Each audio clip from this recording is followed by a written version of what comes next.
এবার বাড়িতে বসে মোবাইল অথবা কম্পিউটারের মাধ্যমে আপনারা কিন্তু অর্ঘ্যপ্রসূতি অর্থাৎ ইষ্টভীতির টাকা পাঠাতে পারবেন। তার জন্য গুগলে এখানে এসে সার্চ করবেন www.satsang.org.in।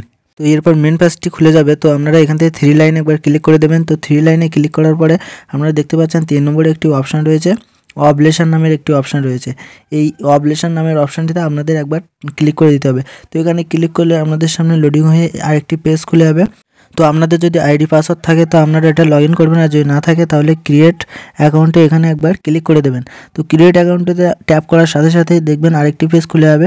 তো এখানে আপনাদের যে অর্ঘ্যপ্রসূতিতে ফ্যামিলি কোড নাম্বার দেওয়া আছে সেই নাম্বারটি কিন্তু এখানে বসাতে হবে। ফ্যামিলি কোড নাম্বারটা বসানোর পরে আপনারা রেজিস্টার অ্যাকাউন্টে ক্লিক করে দেবেন।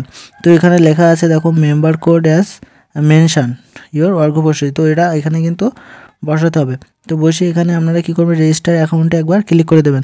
রেজিস্টার অ্যাকাউন্টে ক্লিক করার পর আপনাদের সামনে আরেকটি পেজ খুলে যাবে, যেখানে দেখতে পাচ্ছেন যে একটু নিচের দিকে অর্ঘ্যপ্রসূতির সিরিয়াল নাম্বার, তার নিচে আছে অর্ঘ্যপ্রসূতির ডেট এবং মোবাইল নাম্বার। তো আপনারা অর্ঘ্যপ্রসূতির যে সিরিয়াল নাম্বারটি রয়েছে অর্ঘ্যপ্রসূতিতে দেখে ভালোভাবে দেখে এটা ফিল আপ করবেন। তো এটা ফিল আপ করার পরে তার নিচে আপনারা পেয়ে যাচ্ছেন যে অর্ঘ্যপ্রসূতির ডেট। তো এখান থেকে ক্যালেন্ডার থেকে আপনারা অর্ঘ্যপ্রসূতির যে ডেটটি দেওয়া রয়েছে অর্ঘ্যপ্রসূতি দেখে দেখে এখানে ফিল আপ করে দেবেন। তো এখানে ফিল আপ করে দেওয়ার পরে আপনারা আরেকটু নিচে চলে যাবেন। এখানে আপনাদের যে মোবাইল নম্বর রয়েছে সেই মোবাইল নম্বরটা আপনারা এখানে রেজিস্টার করে দেবেন বা এখানে লিখে দেবেন। লিখে দেওয়ার পরে আপনারা নিচে দেখতে পাচ্ছেন যে রেজিস্টার অ্যাকাউন্ট, এখানে ক্লিক করলে আপনাদের সামনে লোডিং হয়ে আরেকটি পেজ খুলে যাবে। তো এখানে দেখতে পাচ্ছেন যে রেজিস্টার মোবাইল নম্বরে আপনাদের কিন্তু একটি ওটিপি যাবে। সেই ওটিপিতে কিন্তু এখানে এন্টার ওটিপির ঘরে এখানে ফিল আপ করতে হবে। তো এটা ফিল আপ করে দেবেন। আমি আমার এটা ফিল আপ করে দিচ্ছি। তো তার নিচেই দেখতে পাচ্ছেন যে একটি পাসওয়ার্ড রয়েছে, তার নিচে আছে রিপিট পাসওয়ার্ড। অর্থাৎ আপনারা এখানে একটা পাসওয়ার্ড ক্রিয়েট করবেন এবং তার নিচে একটি রিপিট পাসওয়ার্ড ক্রিয়েট করবেন, যেটা আপনারা প্রথমে বসাবেন যে পাসওয়ার্ডটা সেটা আবার পুনরায় নিচে বসাতে হবে। তো সেটা বসিয়ে দেবেন। তো আমি একটা পাসওয়ার্ড এখানে বানিয়ে নিচ্ছি। তো আমি রিপিট পাসওয়ার্ডটাও সেই একই রকম দেব। তো পাসওয়ার্ডটা কিন্তু কনফার্মেশন হয়ে গেল। এবার আমরা রেজিস্টার অ্যাকাউন্টে একবার ক্লিক করে দেবো। তো রেজিস্টার অ্যাকাউন্টে ক্লিক করার পরে দেখতে পাচ্ছেন যে আমাদের এখানে কিন্তু আইডি পাসওয়ার্ড চলে এসছে। রিমেম্বার মিতে ক্লিক করে এখানে লগ ইন বাটনে একবার ক্লিক করে দেবেন। তো ক্লিক করে দেওয়ার পরে আমাদের সামনে এরকম একটা ইন্টারফেস খুলে যাবে। তো এই পেজটি আপনারা একটু ভালোভাবে লক্ষ্য করুন। দেখুন প্রথমেই আছে ফ্যামিলি কোড, অর্থাৎ আমার অর্ঘ্যপ্রসূতির যে ফ্যামিলি কোডটি রয়েছে সেটা কিন্তু এখানে দেওয়া আছে। তারপরে আছে ফ্যামিলি মেম্বার, কতজন মেম্বার রয়েছেন, ইষ্টভীতি কতবার দিয়েছেন তার কাউন্ট কিন্তু এখানে শো হচ্ছে। তো আপনারা একটু উপরে লক্ষ্য করুন, দেখুন বলা হচ্ছে যে প্লিজ আপডেট ইউর প্যান আধার। তো এখানে আপডেট করার জন্য আপনারা এই ব্লু কালারের ক্লিক হেয়ারে একবার ক্লিক করে দেবেন। তো ক্লিক করে দেওয়ার পরে দেখতে পাবেন যে এর সাথে সাথে একটি পেজ খুলে যাবে। তো এই পেজটি কিন্তু আপনাদের ফিল আপ করতে হবে।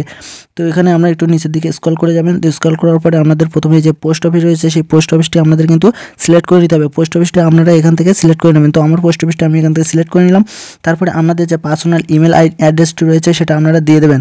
তো ইমেল অ্যাড্রেসটি দেওয়ার পরে আপনাদের মোবাইল নম্বর সবগুলো কিন্তু এখানে অটোমেটিক চলে আসবে। তো আপনারা এখান থেকে বার্থডেটা সিলেক্ট করে নেবেন, নিয়ে এখানে আধার নাম্বারটা আপনারা দেখে দেখে বসিয়ে দেবেন। তো আধার নাম্বার বসানোর পরে দেখতে পাচ্ছেন যে প্যান কার্ডের নাম্বারটি কিন্তু বসাতে হচ্ছে। তো প্যান কার্ডের নাম্বারটিও আপনারা এখানে দেখে দেখে বসিয়ে দেবেন। তারপরে ভোটার আইডির নাম্বারটাও এখানে বসিয়ে দেবেন। ঠিক আছে, পাসপোর্টের নাম্বার যদি থাকে তা বসিয়ে দেবেন, তা নাহলে দেওয়ার দরকার নেই। দেওয়ার পর সেভ চেঞ্জেস এই অপশনটিতে একবার ক্লিক করে দেবেন। তারপরে উপরের দিকে লক্ষ্য করুন ড্যাশবোর্ডের নামে একটি অপশন রয়েছে, এখানে একবার ক্লিক করে দেবেন। তাহলে আপনাদের সামনে আবারও এই পেজটি খুলে যাবে। তো এখানে আপনারা ফ্যামিলি মেম্বার এখানে একবার ক্লিক করে দেবেন। তো এখানে ক্লিক করে দিন। ক্লিক করে দেওয়ার পরে দেখুন একটা পেজ আবারও ওপেন হবে। তো এখানে দেখতে পাচ্ছেন যে আমাদের কিন্তু ফ্যামিলির ডিটেলসটা কিন্তু এখানে শো হচ্ছে। তো এখানে ডোনেট অপশানটি রয়েছে, এই ডোনেট অপশানে আপনারা ক্লিক করে দেবেন। তো ক্লিক করে দেওয়ার পরে আবারও একটি পেজ খুলে যাবে। তো এই অপশানটা কিন্তু আপনাদের একটু মন দিয়ে দেখতে হবে। আপনারা অর্ঘ্যপ্রসূতি ভালোভাবে লক্ষ্য করবেন। আপনাদের এই ছকটি কিন্তু কোথায় কত টাকা দিতে হবে সেই টাকার অঙ্কটা কিন্তু ভালোভাবে দেওয়া রয়েছে। আপনারা অর্ঘ্যপ্রসূতি দেখে দেখে এই টাকার অঙ্কগুলো এখানে ভালোভাবে ফিল আপ করে দেবেন। তো আমি কিন্তু এটা আপনাদের ফিল আপ করে দেখাবো যে কীভাবে এটা ফিল আপ করতে হয়। তো আপনারাও আপনাদের অর্ঘ্যপ্রসূতিতে যেন ভুল না হয় এটা অবশ্যই মাথায় রেখে অবশ্যই এটা সঠিকভাবে ফিল আপ করার চেষ্টা করবেন। তো চলুন আমি এটা আপনার ফিল আপ করে দেখাচ্ছি যে এই ফিল আপ করাটা কিন্তু অত্যন্ত সহজ। আপনারা অবশ্যই অর্ঘ্যপ্রসূতি দেখে দেখে করবেন, তাহলে কোনো কিছু কঠিন মনে হবে না। তো আমি এটা দ্রুত ফিল আপ করে দেখাচ্ছি, কারণ ভিডিওটা লেন্থ অনেকটা বড় হয়ে যেতে পারে। তো চলুন এটা ফিল আপ করে হয়ে গেছে। তো এটা ফিল আপ করে দেখতে পাচ্ছেন যে এখানে অ্যামাউন্টটা 136 টাকার অ্যামাউন্ট হয়েছে। তো এটাকে আমরা বিল ডেস্কের মাধ্যমে এটাকে পেমেন্ট করব। তো এই বাম পাশে দেখতে পাচ্ছেন যে বিল ডেস্ক একটি অপশন রয়েছে, এই বিল ডেস্ক অপশানটি আপনারা সিলেক্ট করে নেবেন। তো সিলেক্ট করে নেওয়ার পরে আমরা একটু নিচে স্ক্রল করে যাবেন এবং স্ক্রল করে যাওয়ার পরে দেখতে পাচ্ছেন যে I accept the terms and condition, এটা ক্লিক করে দেবেন। দেওয়ার পরে সাবমিট বাটনে একবার ক্লিক করে নেবেন। তো সাবমিট বাটনে ক্লিক করার পরে কিন্তু আমাদের সামনে আরেকটি পেজ খুলে যাবে, যেটা পেমেন্টের পেজ। তো আমরা দেখতে পাচ্ছেন উপরে নেট ব্যাঙ্কিং রয়েছে, ডেবিট কার্ড রয়েছে, কিউআর কোড রয়েছে এবং ইউপিআই। তো আমরা যদি কিউআর কোডের মাধ্যমে স্ক্যান করে মারতে চান তো আপনারা কিউআর কোডটি সিলেক্ট করে নেবেন। তো এখানে আমি কিউআর কোডে সিলেক্ট করার পরে দেখেছি যে এখানে কিউআর কোডে কিন্তু ইউপিআই এর নাম্বার শো হচ্ছে। তো আর ইউপিআই যদি আমি ক্লিক করি তো কিউআর কোডটি শো হচ্ছে। তো আপনারা অবশ্যই ইউপিআইতে সিলেক্ট করে নেবেন যদি আপনারা কিউআর কোডের মাধ্যমে মারতে চান। তো ইউপিআই সিলেক্ট করার পরে দেখুন যে কিউআর কোড চলে এসছে। তো এখানে কিউআর কোডে আমি এখন ফোনপে, গুগল পে অথবা পেটিএম যেটার মাধ্যমে আপনাদের সুবিধা হয় সেটাতে আপনারা পেমেন্ট করে দেবেন। তো আমি এখন এটাকে পেমেন্ট করে দিচ্ছি। দেখুন এটা কিছু প্রসেসিংয়ে আছে। তো প্রসেসিং হওয়ার পরে কিন্তু এরকম একটি পেজ খুলে যাবে যে সাকসেসফুলি পেমেন্ট, এরকম একটি পেজ খুলে যাবে। তো আপনারা এখান থেকে প্রিন্ট করে নিতে পারেন, চাইলে ডাউনলোডও করে নিতে পারেন। তো আমি একটি ডাউনলোড করে নিচ্ছি এবং অপরটি এটাকে প্রিন্ট করে দেখাচ্ছি। তো এখানে যদি আমি প্রিন্টে ক্লিক করি তো প্রিন্ট ক্লিক করার পরে কিন্তু আমি এখানে প্রিন্ট করে নেব। তো প্রপার্টিজে চলে যাব। তো প্রপার্টিজ যাওয়ার পরে এখান থেকে আমার পেজটি এ4 রাখবো এবং এটাকে ল্যান্ডস্কেপ মোডে রাখবো। ল্যান্ডস্কেপ মোডে রাখার পরে এটাকে আমি এখন প্রিন্ট দিয়ে দেখাচ্ছি। তো এখানে ওকে ক্লিক করে এখানে আমি এটাকে প্রিন্ট দেবো।